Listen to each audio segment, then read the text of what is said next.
Assalamualaikum and welcome to Keropok Leko Tanjung Piai. So today I am going to identify the food I ordered at Tanjung Piai Keropok Leko to be low or high risk.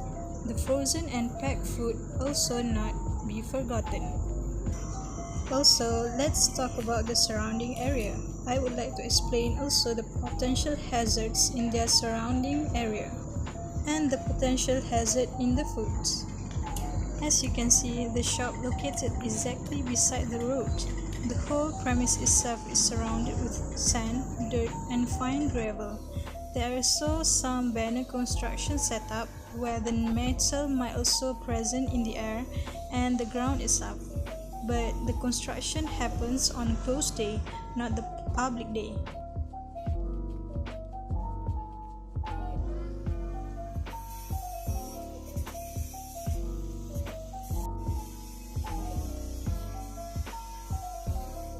Unfortunately, there are some customers are not following SOP despite the COVID-19 pandemic. First, I ordered bread, and the bread is classified as high-risk food as it has high carbohydrate content. According to FSSAI, confectionery food is included in high-risk food. Next, egg is also high-risk food as it has high protein and moisture.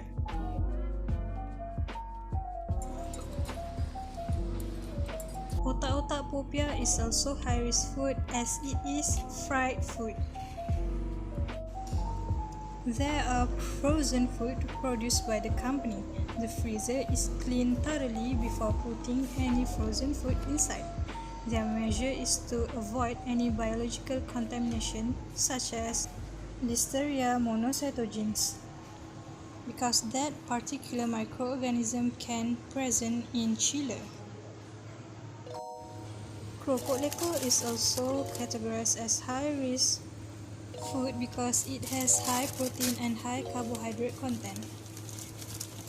Bergedil tahu is also high-risk food as it is high in carbohydrate. Frozen food are high-risk food due to strict temperature control, which is stored in low temperature. Plus, it is also sealed with plastic as a protection from contamination in the chiller. Next, daging perkasam is also categorized as high-risk food. This is because they have high moisture content and protein. So the biological hazards are Listeria monocytogenes, Salmonella spp, and Clostridium perfringens. The dry food displayed on the shelves can be categorized as low-risk food as it is stored at ambient temperature. They are suitably packaged for each different kind of products, where different kind of products has different kind of packaging. For the biological hazard, Clostridium botulinum can present where it can contaminate defective containers, especially those are low in pH.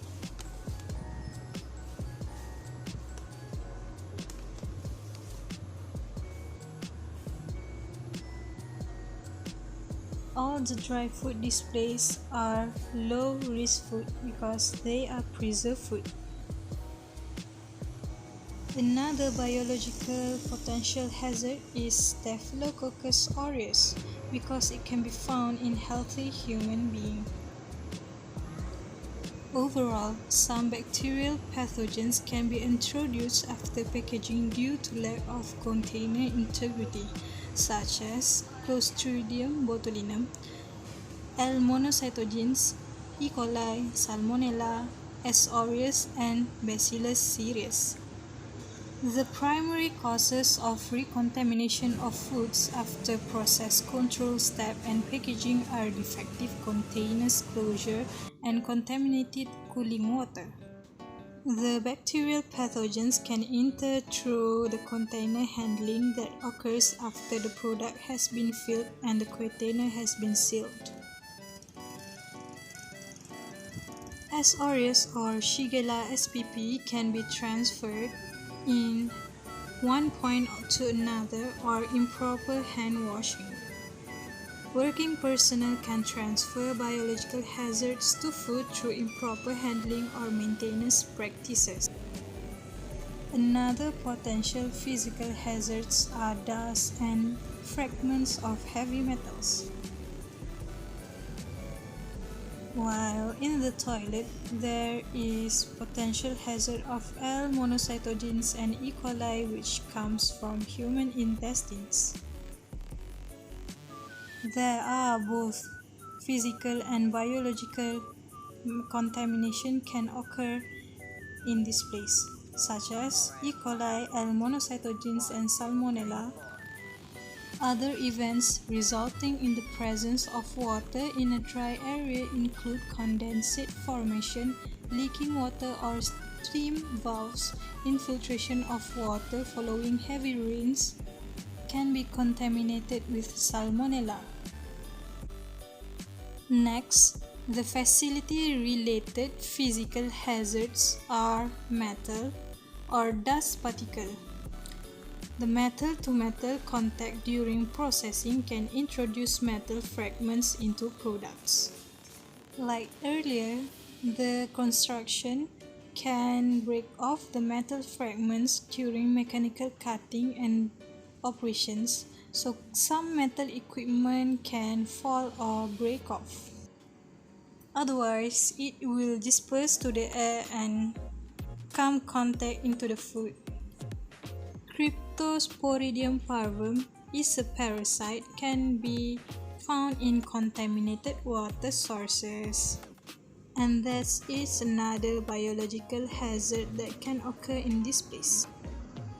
Next, individuals who are carriers showing no signs of disease or who are shedding the hazard and infected are actively ill can carry those biological hazards like S. aureus, Salmonella, and hepatitis A virus. That's all for me. I am Azati Akila and thank you for watching.